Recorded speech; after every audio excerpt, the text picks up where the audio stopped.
Welcome to For the Love of Dance. Today we're exploring the legacy of Martha Graham, a woman who's left an indelible mark on the dance world. Although she died in 1991, her company still travels the globe and shares her work. Today we'll sit down with two of her company members and learn what life is like as a Graham dancer.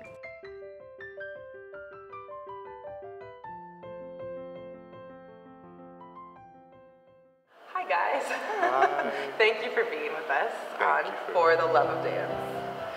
Will you introduce yourselves so we know who you are? I'm Lloyd Knight. And I'm Dashkina Maddux. And you both are Graham dancers. For how long? This is my 8th year. This is my 9th season. I want to know more about your pathway into Graham, your pathway into dance. I think I became a dancer when I was 4 and a half. I saw my first dance show and was so in tears during a performance because I was so moved, even at that age.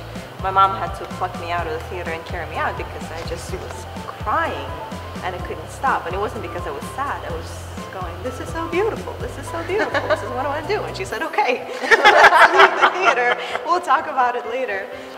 Okay, Lloyd, what's your story? My story was I started at 10 years old in Miami, Florida. That's where I grew up. And it was Norland Middle School. And we had homeroom class, and it was in the dance studio. And we would always play around on the dance floor. And I had some friends that were in the dance department. And our teacher at the time, she said, do you want to come by and just try out some stuff? And in my head, I literally thought we were just going to go play around at the dance studio. Like, I didn't take it seriously at all. You know, I brought some sweatpants and an extra t-shirt, and after school, she taught me some stuff, and she asked me if I wanted to join the dance department. She thought I had talent. Wonderful. Yeah, and I said, all right. Why is Martha Graham so influential?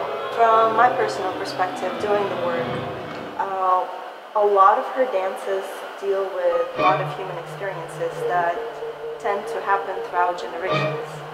So I'll use Appalachian Spring as an example. The reason why that work, I feel, has stuck around for such a long time is because there's always somebody in the audience who maybe is a little girl about wanting to get married, or somebody who's about to get married, or somebody who's remembering going through being in church and getting married. So it's one of those experiences that will not be taken away from generations of people to come. Tell us more. As far as the other techniques that I've learned and I've seen, the Graham legacy, the Graham work is down to earth, just human experiences.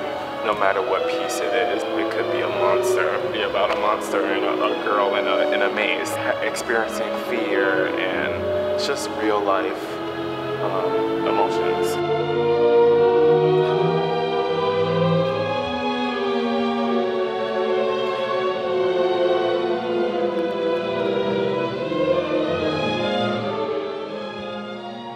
There's one or two adjectives that could describe the feeling of dancing here. How would you describe it? I'd say of the moment, the movement and the music and the props, and sometimes you lose yourself in the work and the storyline, and you really feel alive performing the pieces. That's amazing. It's challenging, but in a good way. It challenges you to grow in many ways. As a dancer, as an artist, as a human. For all our young dancers that are watching this, how can they be sitting where you are one day with a company contract? To see what the natural path is and go with it. Can you give an example around that? I had to realize what I was stronger at, and you know, That's so great. what I could have actually made a real career out of. Have that big dream and just, I think that's very important to have the mentality behind your goal. Yeah. And if you put it out there, life will just fall into place. It has fallen into place for me through struggles and other things. It wasn't easy, but there has definitely been a very particular goal to to reach towards. Today we got a little peek into the lives of Lloyd and Masha, and it's through their dancing and the dancing of other company members that Martha Graham's legacy lives on. I'm Sarita Lou, and until next time, keep dancing.